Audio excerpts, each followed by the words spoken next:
ਜਿਹੜਾ ਆਪਾਂ ਨੂੰ ਦੋ ਜਨਮ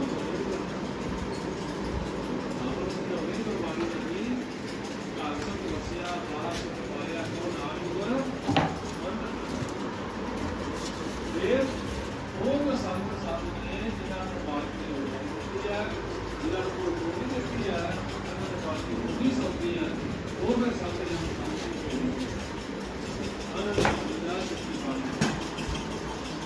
ਆਪਾਂ ਨੂੰ ਗੁਰਬਾਣੀ ਸਮਝਾਉਂਦੇ